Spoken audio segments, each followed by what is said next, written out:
Navarro 2023 en el Destape Radio.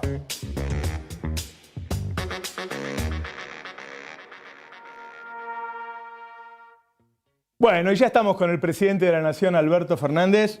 Gracias por venir, Alberto. Alberto, ¿Cómo estamos? Muy bien. ¿Bien? Bien, bien. Bueno, mirá, recién hablábamos en el PAS y estábamos preparando las placas porque salió el crecimiento económico ahora, en estos días.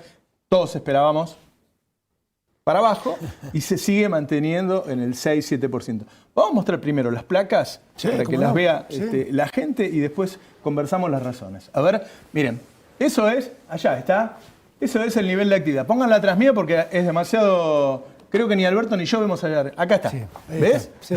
Acá está, ¿ves? Creciendo, creciendo. creciendo. En agosto subió más todavía. Así es, así es. Bueno, 7,4% mayor al promedio de 2019. Vamos a la otra. ¿Sí? Crecimiento económico. Cada actividad, cada sector de actividad. Así es. El crecimiento de la construcción. La construcción, un dato. Cuando nosotros llegamos tenía 220.000 empleados. Hoy tiene 450.000 trabajadores formales dentro de la construcción. Formales. Debe haber muchos que formales. Además debe haber muchos que son informales. En la gastronomía, que es un sector perdido, Sí.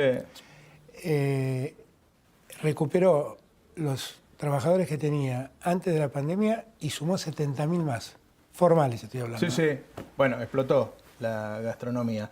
Esto es la industria nacional, que recordemos que con Macri de 48 meses, en 46 cayó 111, quiere decir, está 11% arriba de los últimos 6 años. ¿Sí? Vamos a otra. Esto es lo que presentaste en IDEA. Esto es lo que presenté en IDEA. ¿Sí? Esta es la creación de empleo, la cantidad de empleo registrado, cómo ha ido creciendo.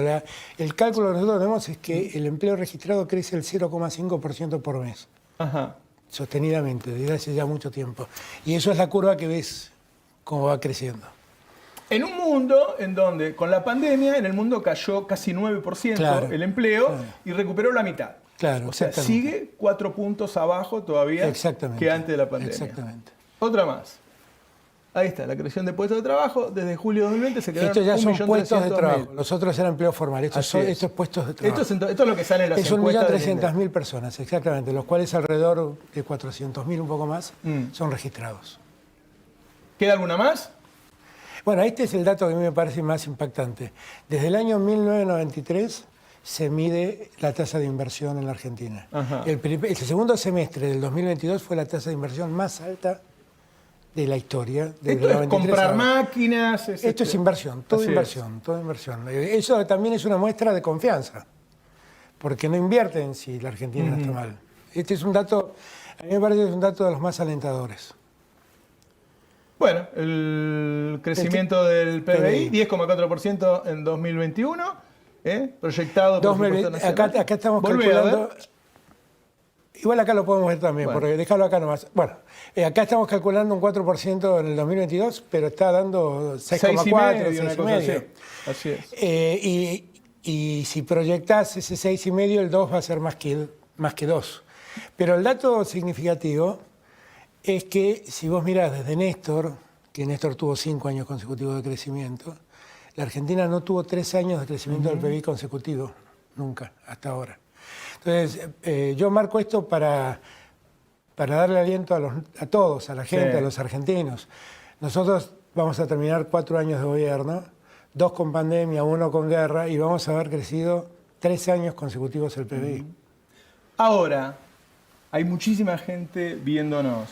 ¿Pensás que siente eso la gente? No, la gente está muy afectada por 2 cosas.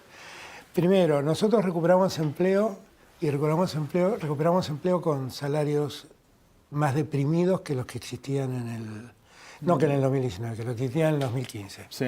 Porque en el 2019 el salario real cayó 20 puntos y de ahí largamos nosotros. Entonces, cuando el empleo se recupera con esos promedios del 2019. Ahora, nosotros iniciamos una política a través de las el convenio colectivo, las convenciones de las paritarias. Sí. A través de las paritarias, donde lo que planteamos es que el salario le gana a la inflación. Cuando vos mirás en el empleo formal, efectivamente los salarios le ganan a la inflación.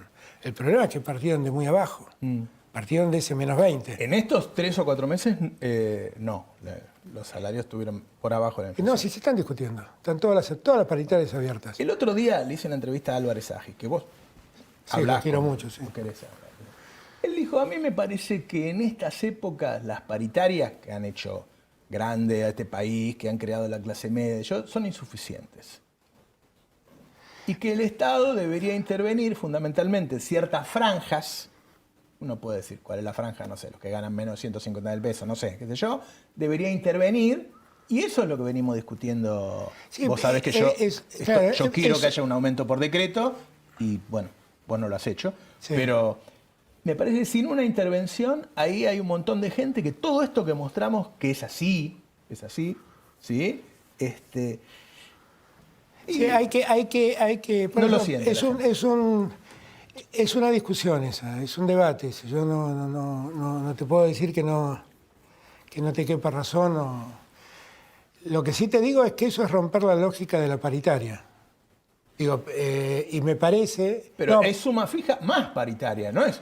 no, bueno, pero ahí desarticulaste toda la escala salarial de una actividad. Bueno, es una... Es la gran oposición de los gremios. Los gremios te dicen, no, mirá, déjame que yo esto lo arregle yo, no te metas vos. Por ahora no lo arreglaron. Bueno, han llevado los salarios, vuelvo a repetir, han llevado los salarios muy altos. Igual también hay datos para prestarle atención, ¿no? Digo, cuando vos mirás los datos de menos de 90.000 pesos, que es un poco la franja que a vos te preocupa, el 60% son empleados municipales. Es una decisión de esos estados resolver ese problema. Ajá. Entonces, por eso digo, no es tan simple, no es tan simple. Es un tema un poquito más complejo. Igual, lo que sí creo que lo que no cabe ninguna duda, yo lo escuchaba a Axel y creo que tiene razón, es que tenemos que abocarnos a distribuir de otro modo el ingreso. Y que eso es a donde vos querés apuntar. Alberto, es a donde vos querés apuntar. Recién te saludaste con Ari Lijarad, que es nuestro inspector de balances, digamos, Sí, ¿no? sí. Todo el tiempo publica balances de las empresas. A mí me parece bárbaro que ganen A mí también. plata. Pero- Y bueno, pero es terriblemente El- injusto el- que se está generando, esa riqueza se está generando. Es Claro. un país que está generando riqueza y que la distribución, cuánto queda en el balance de la empresa y cuánto le queda al trabajador que no llega a fin de mes. Bueno, vos pensás que nosotros en febrero mandamos un proyecto de ley. El domingo creo que fue, cené con Stiglitz y Mazzucato. Y los dos hablaban de la necesidad de hacer un impuesto a la renta extraordinaria. Yo les dije, yo tengo ese proyecto desde febrero en el Congreso Y no pasa. y no lo tratan. Digo, pero la verdad es que en gran medida hay una serie de sectores, no son todos los sectores, hay una serie de sectores que tuvieron ganancias extraordinarias por la pandemia, laboratorios, y por la guerra, alimentos, energía. Y nosotros esa ganancia extraordinaria, que no es grabar toda la ganancia, es ganar la ganancia que excede al promedio de ganancias que venían Claro, teniendo la empresa. Grabarla de otra forma. Eso no hemos logrado sacarlo del Congreso. Ahora, eso sí tiene un sentido redistributivo, eso sí tiene un sentido de justicia. Y en verdad, ayer lo hablaba con Sergio, tendríamos que volver a impulsar ese proyecto. Ajá. Porque creo que es justo, básicamente es justo. Es justo.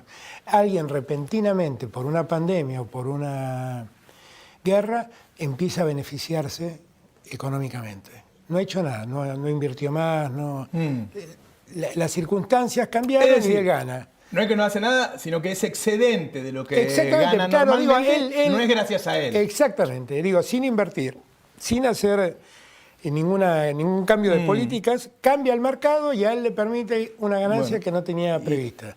¿Y van a impulsarlo nuevamente? Y bueno, es que ayer le dije a Sergio, yo te pido que hablemos con con diputados para ver si podemos poner en marcha este tema. Ajá. Porque creo que es importante que lo hagamos. Claro. Y es justo, es esencialmente justo. Y muchos países del mundo ya lo han hecho. Y después, cuando vos tenés salarios tan... Vos has visto la participación de los salarios en el PBI, que alguna vez había llegado al 50% y hoy está mucho menor. Eso le genera un excedente a las empresas, que en parte lo invierten y en parte va al contado con liqui, al mes. Entonces, el sueldo bajo, lejos de ser inflacionario, si vos lo subieras, tendría menos excedente el empresario, no te iría al contado con liqui, que es generador de inflación, vos lo sabés. Eso lo entiendo. Acá la discusión es si es una buena política salir de la lógica de las paritarias. Esa es la discusión. Que la plantea Álvarez aquí, la planteas vos, la plantean otros sectores en el frente, pero que no tengo certeza de que sea una buena política. Máxima teniendo en cuenta datos como el que te acabo de dar, sobre dónde están los mayores salarios. Con los intendentes y... Bueno, por eso digo, ¿dónde están los mayores salarios de menos de 90.000 pesos? Claro. ¿Entendés? Claro. Entonces... Bueno, igual hay otra forma de que mejore el poder adquisitivo de la población que frenar la inflación. Bueno, ese es el gran problema. Entonces ahora vamos a... Imaginá, estoy que el presidente de la Nación, contémosle al público cómo vas a dejar la inflación. No, ese es el gran problema que tenemos con la inflación. Ayer también vi algunas reflexiones de Axel que yo comparto. Hay una inercia inflacionaria y Stiglitz también me lo dijo el domingo. Primero, hay una inflación en todo el mundo que también repercute en Argentina. Eso es así. No, eso es así. Pero aflojó ahora. Mirá, Bolsonaro lleva 3 meses de inflación. Bueno, y nosotros venimos con 2 meses también de reducción de la inflación. Y el mundo, efectivamente el mundo empieza a aflojar. Hace 2 o 3 meses empezó a aflojar. Claro, empezó y también acá.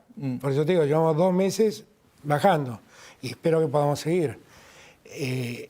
Hubo una inflación en el mundo que repercutió muy negativamente en Argentina.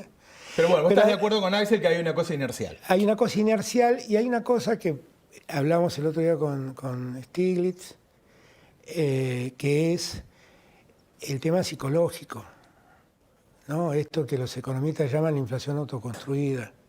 La Argentina tiene 400.000 puntos de ventas de alimentos.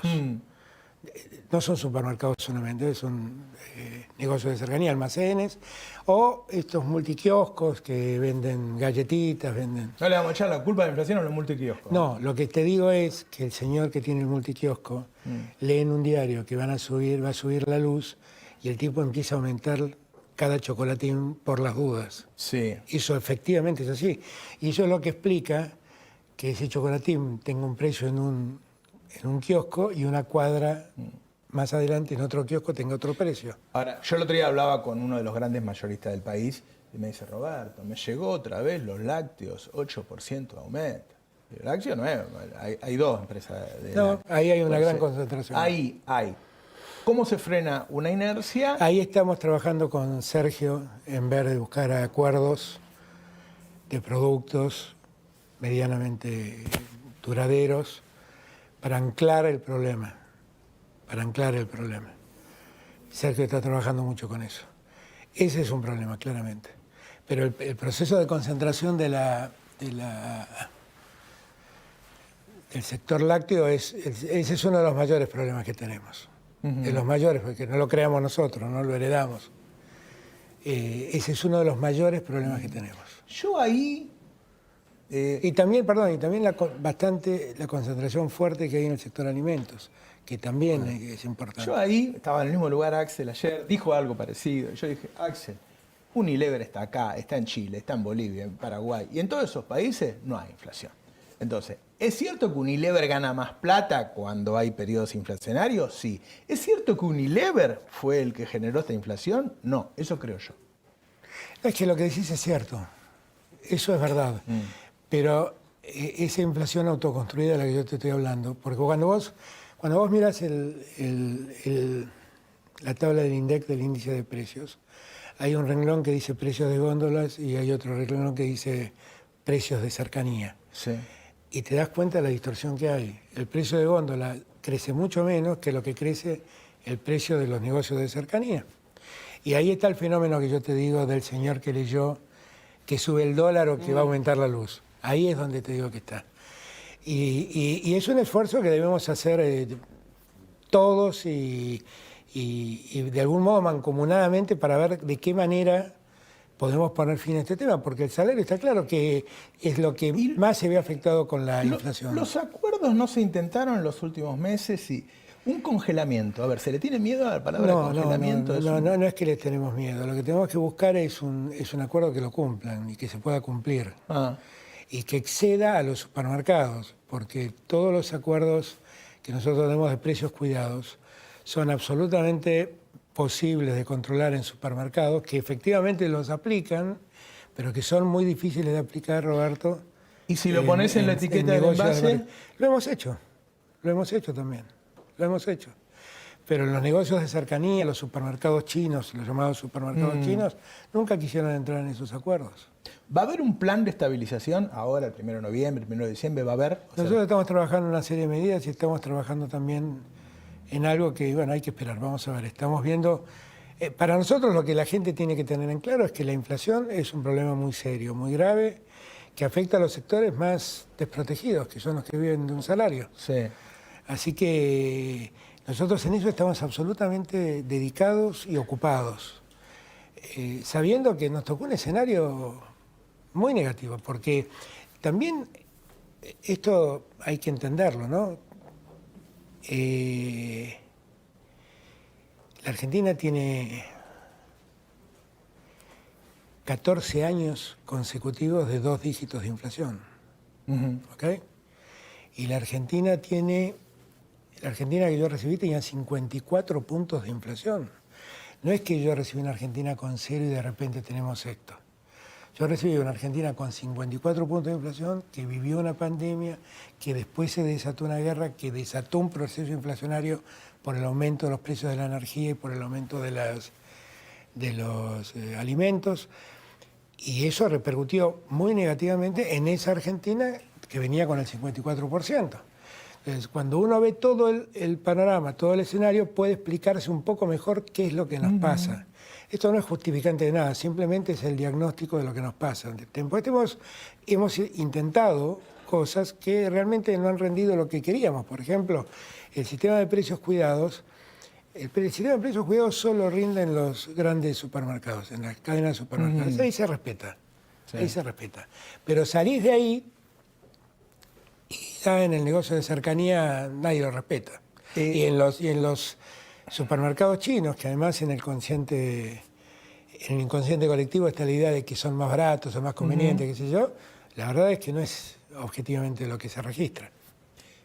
¿Pasó algo esta madrugada? Digo, todos discutimos de las razones de la inflación multicausal, nos faltan dólares, déficit fiscal, qué sé yo, hay distintas... Déjame que tenga un solo dato que me parece que tiene que ver con esto que hablamos. A la Argentina la guerra le costó 5.000 millones de dólares. ¿El precio de la energía, sí? Eso es una parte del precio de la energía, eso es una parte del precio de los alimentos, eso es una parte del precio de los fertilizantes. 5.000 millones de dólares nos costó. 5.000 millones de dólares. Es más del 10% de nuestras reservas. Entonces, por eso hay que darse cuenta la dimensión de la crisis que ha desatado la guerra. Me preguntaba recién Fernando Sibeira antes de entrar, mi charla con Borrell ayer, y la verdad fue una charla que nos preocupa, porque la perspectiva que la guerra ofrece es muy negativa, y para Argentina también. La gente piensa que la guerra en Ucrania está lejísimos, entonces ¿por qué a nosotros nos va a complicar? Nos complica y mucho.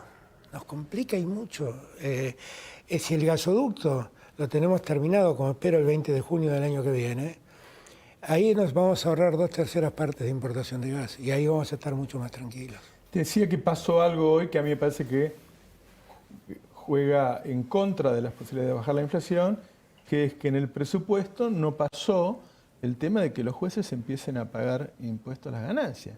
Cosa que te juro que hay pocas cosas que me den tanta bronca que alguien que... Recién Ari Lijalá decía que ganan como 4 o 5 veces más que vos, no sé. Sí, claro. ¿Y por qué pensás que alguien... Ponele que el juez se defienda él solo, ¿no? Ahora, el que fue a votar en contra de eso me resulta incomprensible. Es incomprensible, es definitivamente incomprensible. Porque además, también hay que explicarle a la gente, el efecto no es solamente los jueces. Primer punto, yo soy hijo de un juez. Entré a trabajar en tribunales, no eran los sueldos que teníamos ahora, eran sueldos mucho más deprimidos. Los sueldos de los jueces ahora son consecuencia de que cuando tuvieron autarquía y autonomía para funcionar, hicieron crecer sus sueldos de un modo que no siguió la administración pública ni el Congreso. O sea, un juez de Cámara hoy debe estar ganando 1 millón de pesos y un legislador, un diputado gana 300.000. Claro. Es esto. Yo como presidente gano poco más de 500.000. Entonces, en bolsillo te estoy hablando, ¿eh? Y yo pago ganancias, pago todo, claro. quiero aclarar. Pero yo me acuerdo que hablaba con mi viejo y él me decía, no, los jueces no tienen que pagar ganancias porque la Constitución habla de la intangibilidad de sus sueldos. Eso es cierto. La Constitución dice que los sueldos de los jueces son intangibles, pero ¿sabes qué es lo que te está diciendo la Constitución?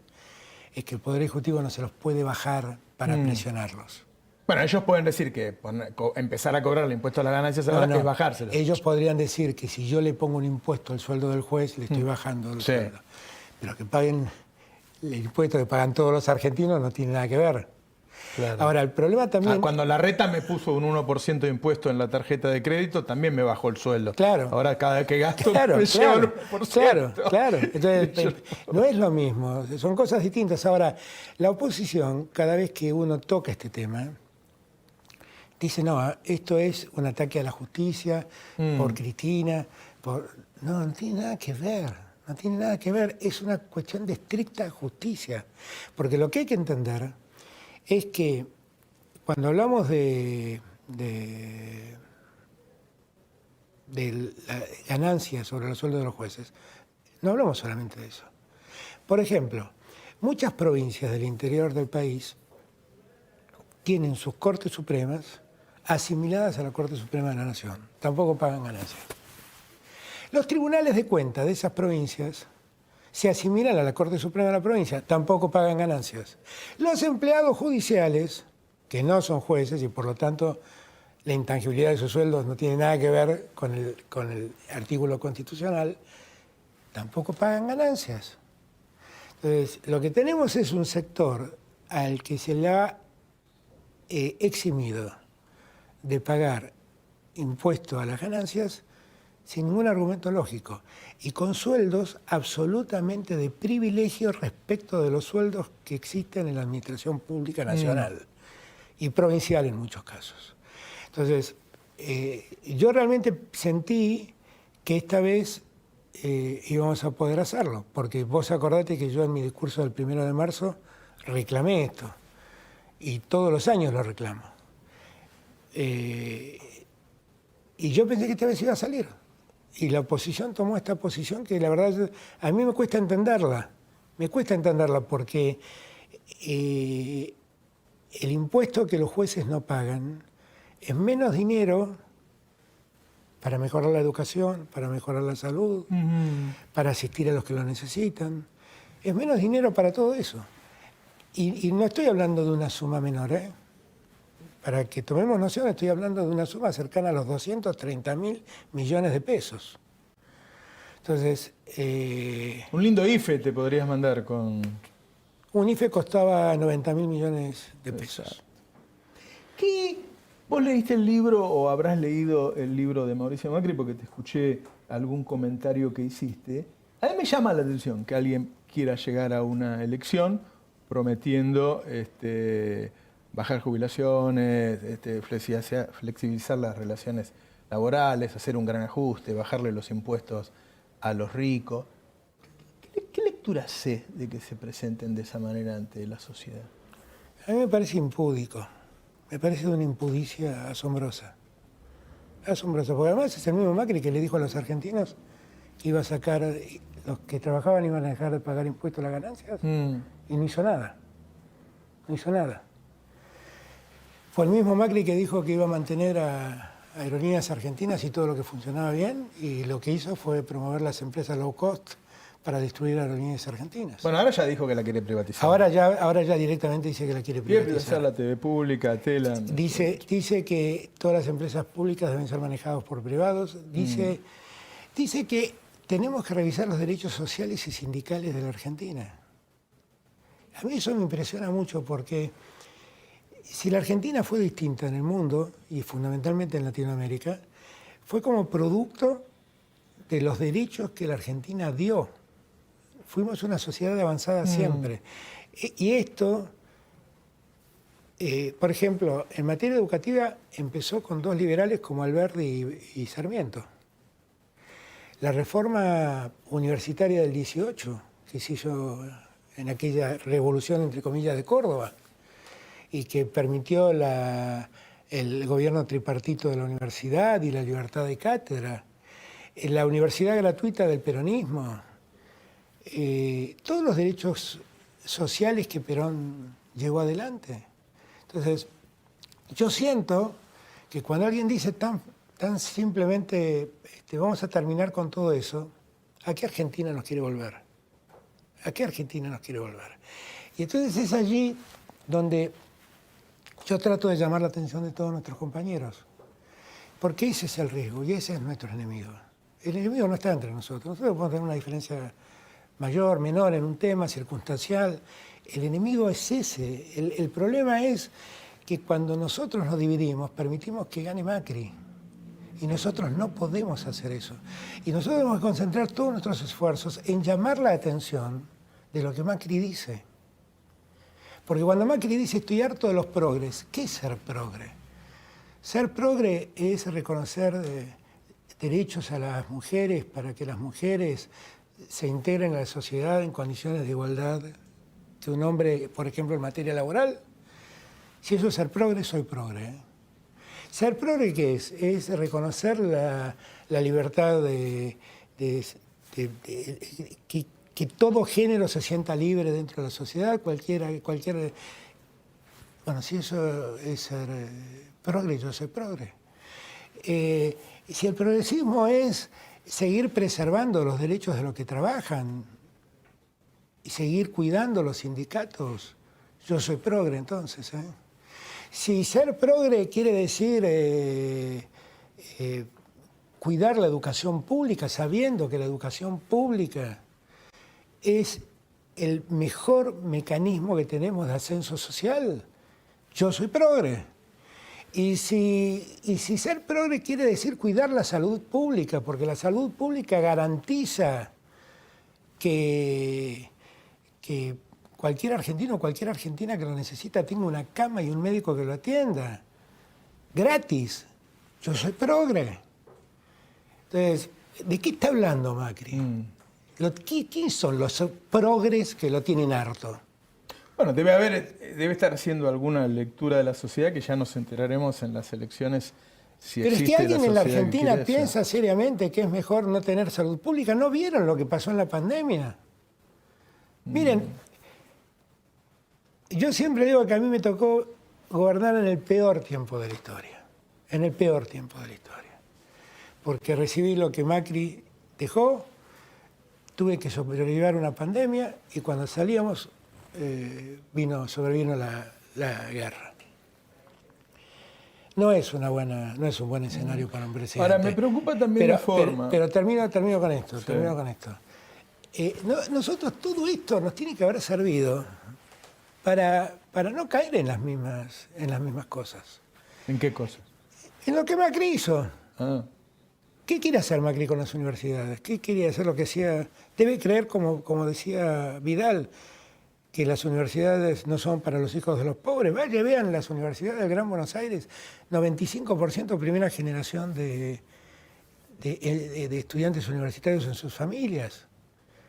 Digo, yo quiero dar este planteo, porque yo entiendo que la gente se enoje, entiendo que en el mundo, tras la pandemia, mucha gente quedó desalentada, desanimada, pero que el desánimo no los confunda de tal modo, que no los confunda de ese modo, porque la verdad es que la solución no es por ahí, ¿eh?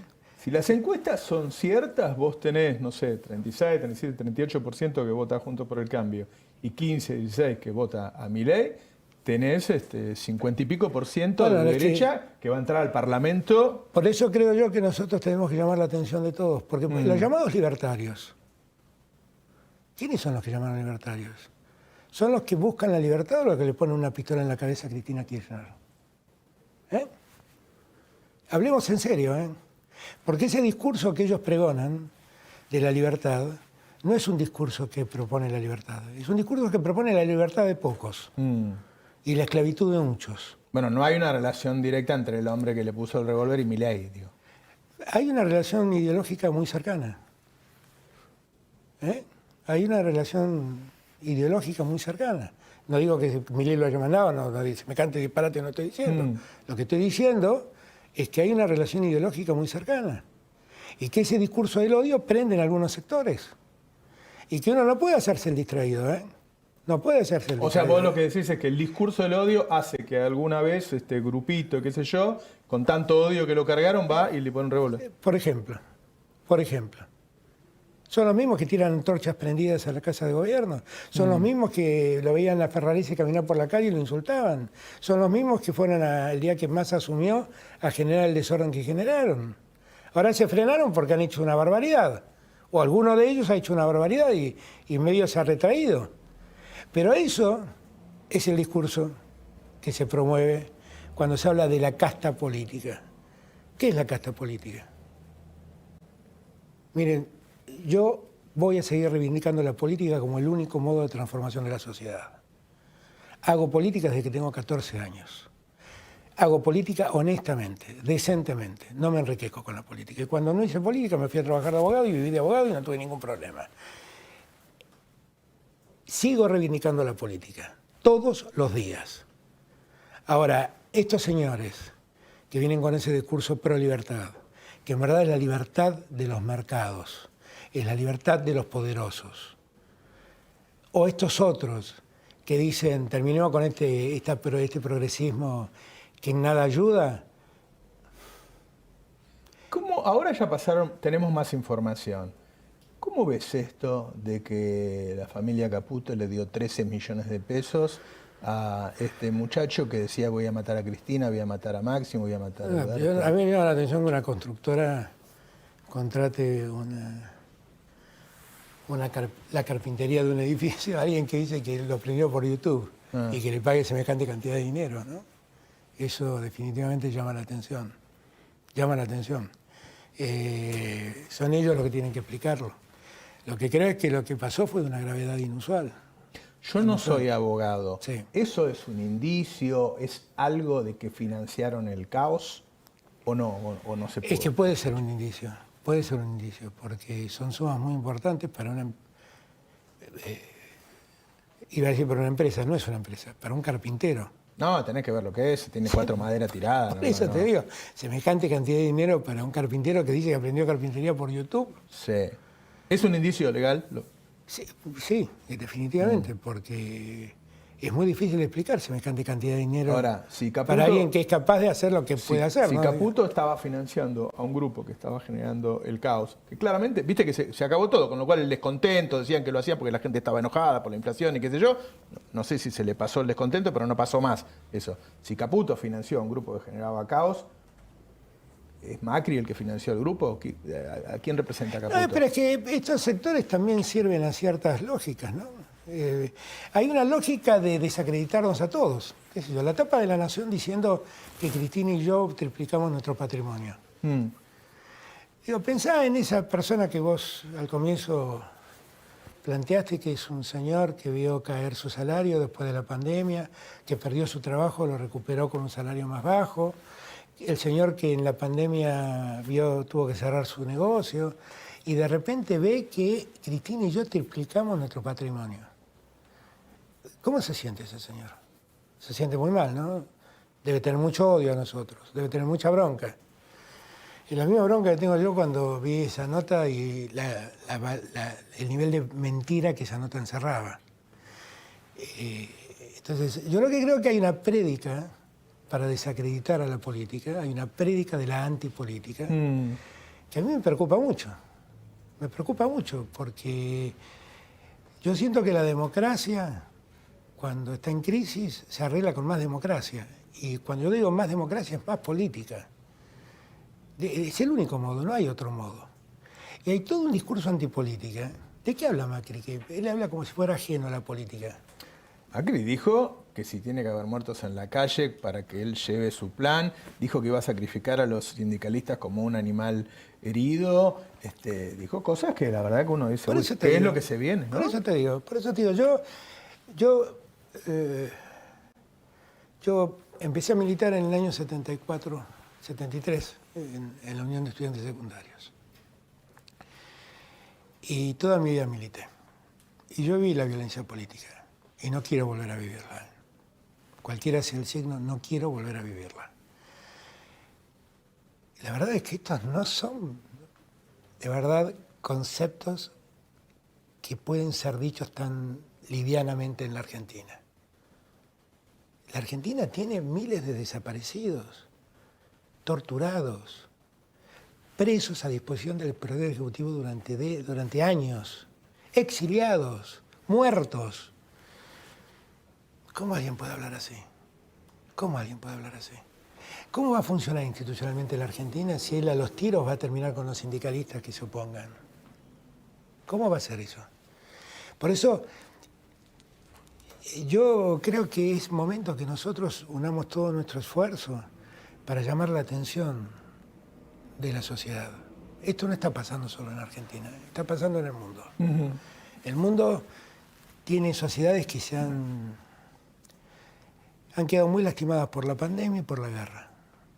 Y pierden las perspectivas del horizonte de futuro, un horizonte de proyección hacia donde ver ellos que pueden llegar.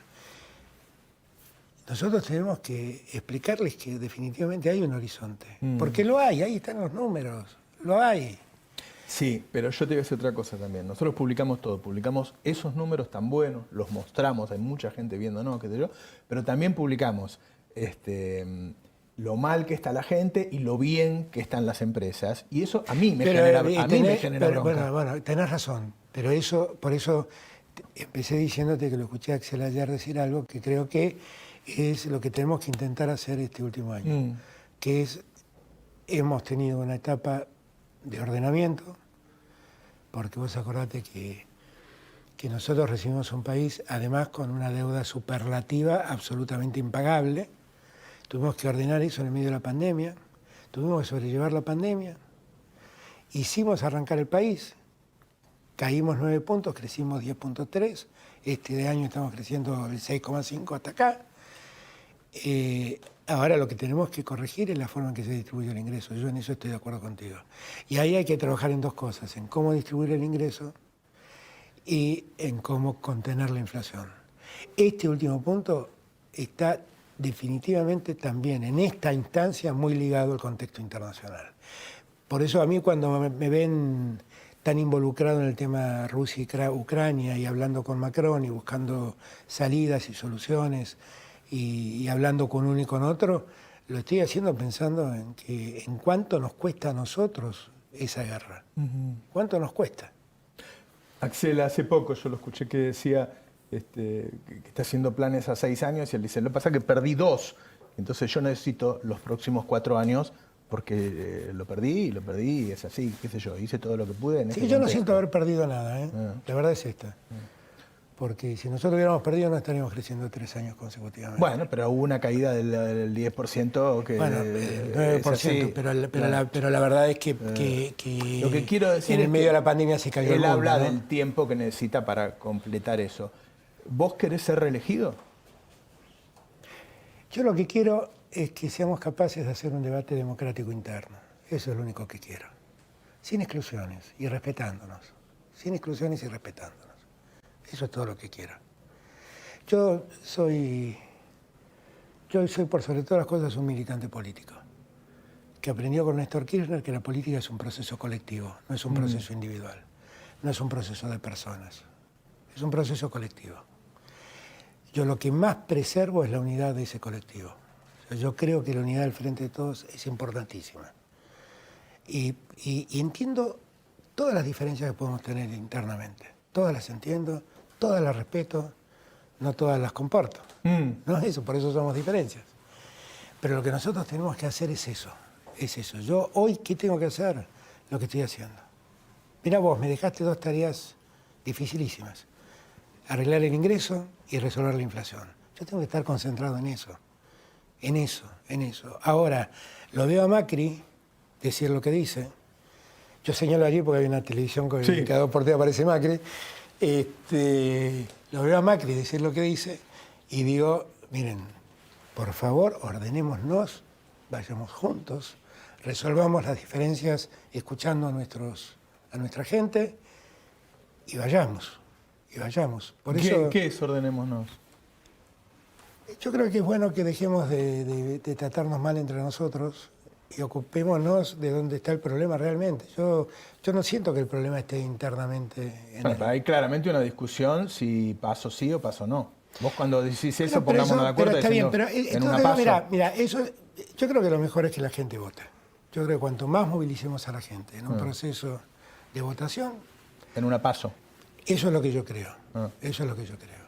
No es lo que yo resuelvo, porque la verdad para cambiar las pasos o eliminarlas hace falta una ley. O sea, yo no La está ley en mis dice que manos. hay paso. Por eso, no está en mis manos. Yo no tengo el poder de poner o sacar las pasos. Por lo tanto, ese es un tema que me excede. Pero vos querés mantener las pasos. Es que yo creo que ha sido un gran instrumento que Cristina creó. Y está claro que otros sectores no quieren que haya paso. Bueno, no sé, yo también estoy dispuesto a dar ese debate, porque yo no soy un necio, ¿ok? Ajá. Pero lo que digo es, yo creo que las pasos fueron un gran instrumento que Cristina creó, fueron un gran instrumento que permitió que la sociedad se meta en los partidos políticos y creo que es un gran instrumento para calificar a los candidatos. Es decir, que la gente diga, este es el mejor candidato. Este es el mejor candidato. Yo francamente lo creo. Mi mayor preocupación en este momento es gobernar. Mi segunda preocupación es que no vuelvan los mercaderes de la derrota, los profetas del odio, los profetas del desánimo. No quiero que ellos se hagan cargo de la Argentina, porque lo único que trajeron cuando gobernaron fue dolor a la Argentina. Eso es lo único que quiero y para eso voy a trabajar. Si Cristina iría a una paso, ¿vos irías a una paso con Cristina? No lo sé, no estoy pensando en eso. Cristina tranquilamente podría ser candidata y Cristina tranquilamente podría ir a la PASO. Es una dirigente superlativa. ¿Cómo alguien va a negar esto? ¿Cómo alguien va a negar esto? ¿Y por qué está en cuestión todo esto? No sé. No sé, pero igual que esté en cuestión tampoco es malo, porque a mí me parece que el mejor peronismo es el peronismo que debate. El peor peronismo es el peronismo que obedece al poder. Hay una cosa que dijo Cristina en 2019, cuando vos trabajabas con ella, que ella dijo, si para ganar yo me tengo que excluir, yo me excluyo. Yo haría lo mismo, ¿eh? ¿Vos harías Pero eso? por supuesto. Yo soy parte de un proyecto colectivo. Yo no soy...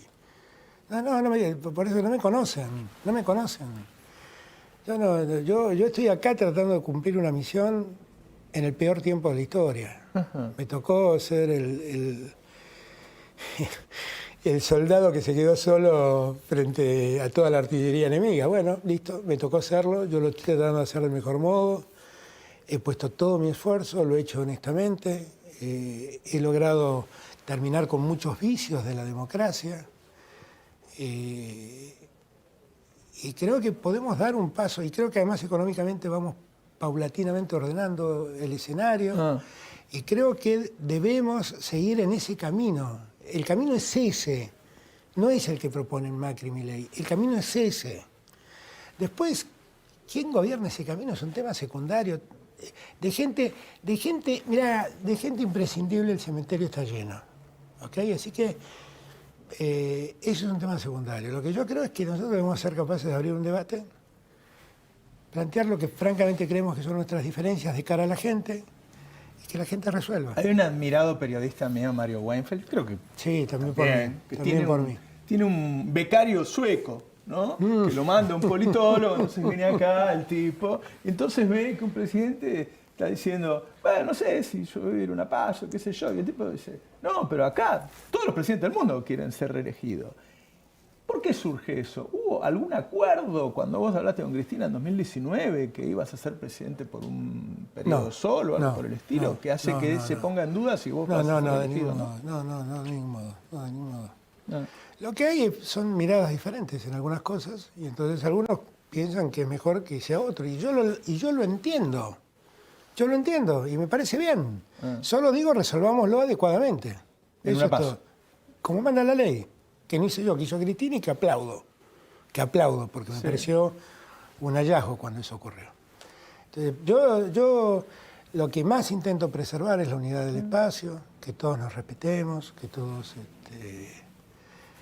seamos capaces de aportar a un proyecto que pensamos que en gran medida empezó a caminar, porque nosotros hablamos así en abstracto, pero nosotros llevamos dadas más de 60.000 viviendas que construimos. Macri construyó en 4 años 14.000 viviendas y los mandó a que saquen un crédito UBA a los que querían una vivienda. Los que sacaron el crédito UBA hoy están penando por ese crédito. Nosotros ya llevamos entregadas más de 60.000 viviendas. Hay 140.000 viviendas en construcción. Hay 5.000 obras públicas en ejecución a lo largo y a lo ancho de todo el país.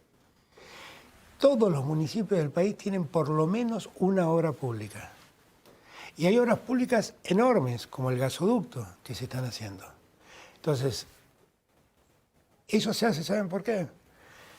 Porque nosotros creemos que el Estado debe estar presente.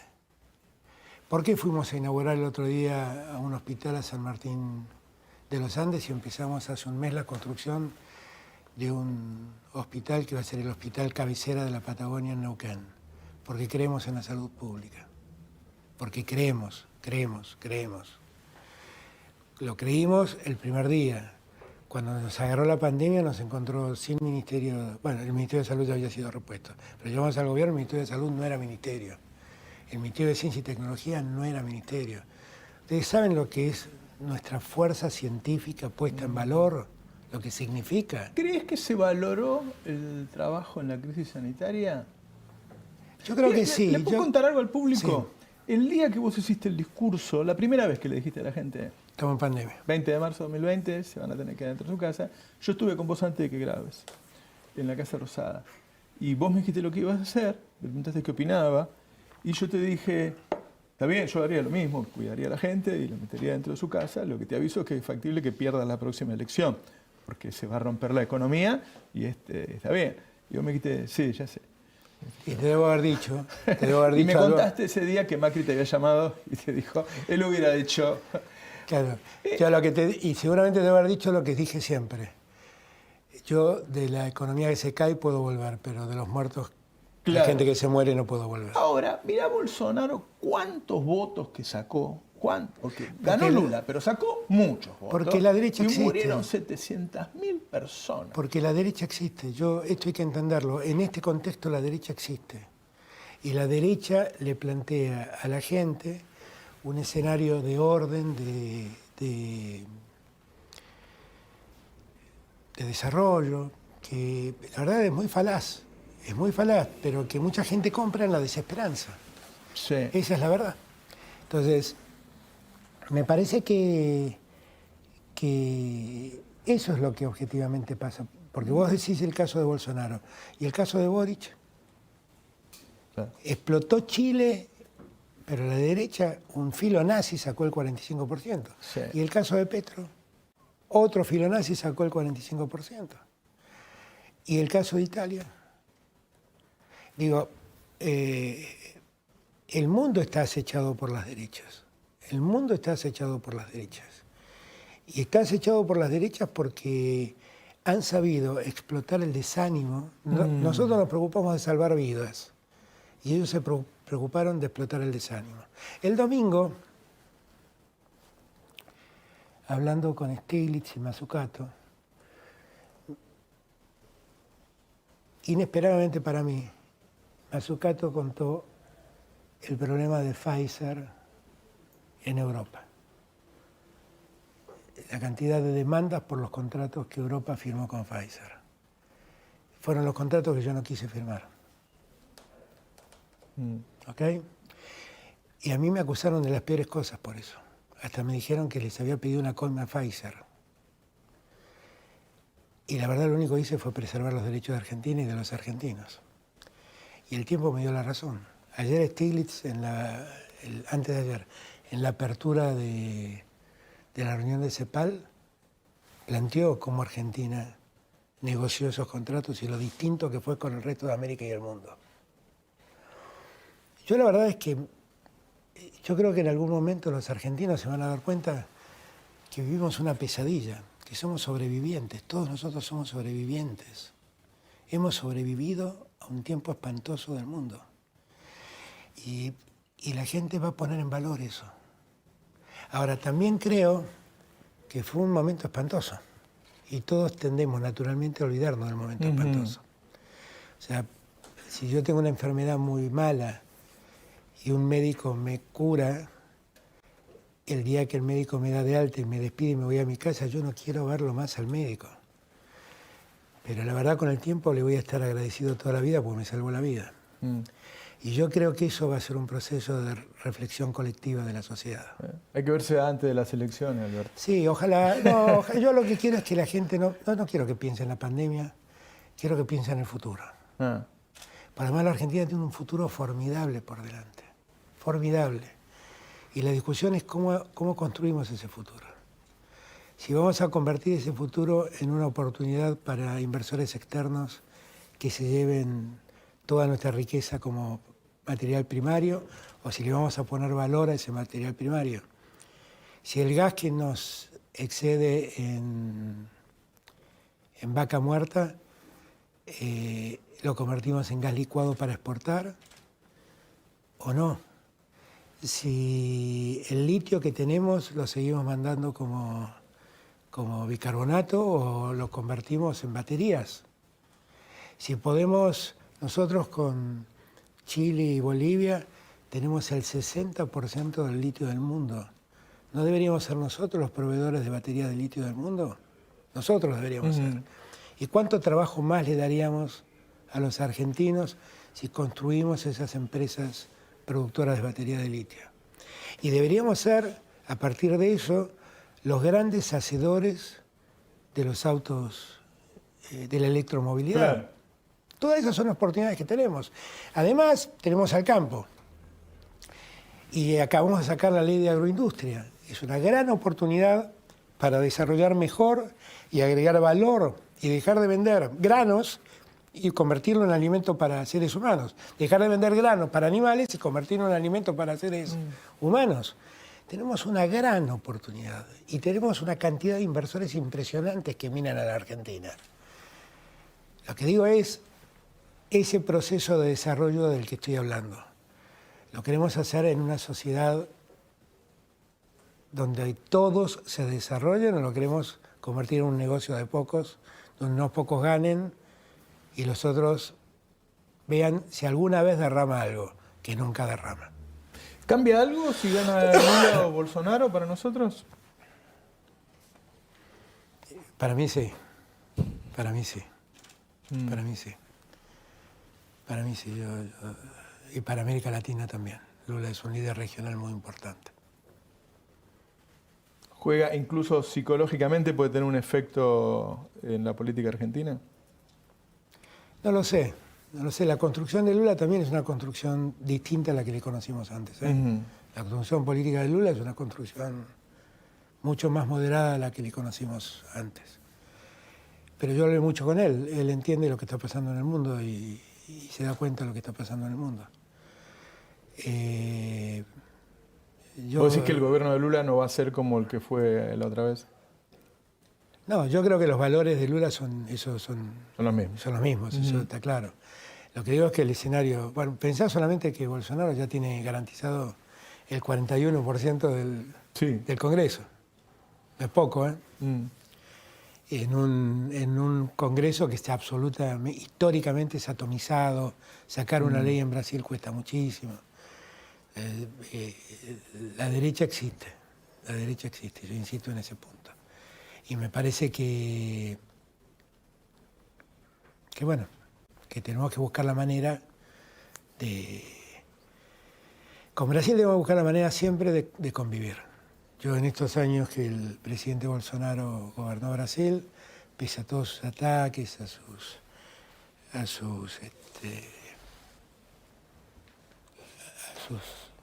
formas de tratarme, siempre guardé silencio porque creía que lo más importante era preservar el vínculo con Brasil. Lo tenés al Pichichi allá además, que es un Lo tengo al pacificador. Pichichi, que es un fenómeno. Sí, lo tengo al Pichichi, que es un fenómeno. Sí. ¿Hay algún otro cambio de gabinete? Se está hablando de Mansur, ¿eso ya está? ¿Mansur se va...? Mansur está trabajando con nosotros absolutamente. Lo que pasa es que él, y yo comparto, tiene que involucrarse en la política de Tucumán para garantizar un buen resultado. Ah. Y bueno, veremos cómo lo manejamos eso en su momento, pero él está trabajando a full. Es mi jefe de gabinete y sigue trabajando así. Ajá. ¿Y después viene Olmos? Olmos es el segundo de él. Por eso. No lo sé. No, yo espero que él me acompañe, que pedirá licencia durante los meses de... Pide licencia. Claro, veremos cómo lo arreglamos, qué sé yo. Veremos ajá. cómo lo arreglamos. Algo de eso. Y después me llegó que hay dos empresarios que vos tenías ganas, empresarios, uno fue el que dijo el otro día, ni idea que... No, acá se lo dijo Ari Haddad, que él cree que hay que volver al 50 y 50, el nombre de Toyota, se me va el nombre. Herrero. Daniel Herrero. Y otro es Aracre. Sí. Que son también... dos empresarios formidables. Sí. Formidables. Formidables. Yo tengo por los dos la más alta estima y el mejor de los conceptos. Y son dos hombres que si pudieran ayudarme a aportar en la Argentina para ver cómo hacemos realidad todos estos sueños y todas estas expectativas que tenemos, yo creo que sería espléndido. O sea, es real, ¿te gustaría tenerlos en el gabinete? Pero ¿y a quién no? Son dos cabezas privilegiadas, son dos personas realmente valiosísimas. La última, porque bueno, has llegado con la seguridad y qué sé yo. ¿Has tenido alguna otra amenaza? ¿Te ha pasado algo más a vos, a tu familia? ¿Hay algo que no sabemos? Ya nos pasó de todo. No, espero que no pase más nada. ¿Hay algo que no sabemos? No. Igual lo que tenemos que hacer los argentinos es tranquilizarnos un poco. Volver a recuperar la tranquilidad entre nosotros. Darnos cuenta, los que somos parte del Frente de Todos, que tenemos una obligación con nuestro pueblo, que es garantizar que una vez más nuestro pueblo no sea llevado a los lugares donde siempre fue llevado cuando gobernó la derecha. Se enojan conmigo cuando lo digo, pero la única realidad es que cada vez que nosotros gobernamos, tuvimos que terminar con los desaguisados que hicieron ellos. Y bien o mal, en todos los casos lo fuimos resolviendo. Yo creo que tuvimos también, entre los años de Néstor y de Cristina, con Néstor esos 5 años de crecimiento del país fueron espléndidos. Cristina, como consecuencia de Lehman Brothers, tuvo un escenario internacional más complejo, pero aún así su lógica de trabajo en la presidencia siempre estuvo destinada a prestarle atención a los que más lo necesitaban. La UH es ejemplo de eso. También le prestó mucha atención a las cuestiones de igualdad de género, la identidad de género. Son todas cosas que fueron muy valiosas, fueron derechos que se fueron aportando. Yo he seguido esa misma lógica en otro escenario. Cristina gobernó sin FMI. Y Néstor la tenía el FMI adentro y se lo pudo sacar de encima porque teníamos reservas en el central para poder pagarlo. Si yo tuviera 45.000 millones de dólares de libre disponibilidad, le pago al fondo y le digo hasta siempre. Ah, sí. Y espero que nunca más vengan. Pero no es la realidad que tenemos hoy, es otra. ¿Todo bien con Sergio? ¿Estás Muy bien, conforme muy bien, con muy la bien. evolución desde Venía que hablando llegó? con él porque estaba en la Cámara de Diputados esperando el final del tratamiento de... ¿Estás conforme con lo que ocurrió estos meses en materia Él económica? ha hecho un gran trabajo, él ha hecho un gran trabajo, ha hecho un gran trabajo. Yo lo valoro mucho. Tengo además una relación personal con él de mucho tiempo buena. Alberto, te agradezco muchísimo No, gracias que a hayas ustedes. venido a nuestra Ha casa. sido un gusto, no, ¿Sí? gracias. Muchas gracias, muchas gracias. Vamos a una tanda, un minutito, nos acomodamos y seguimos. Dale. Estás escuchando el Destape sin fin.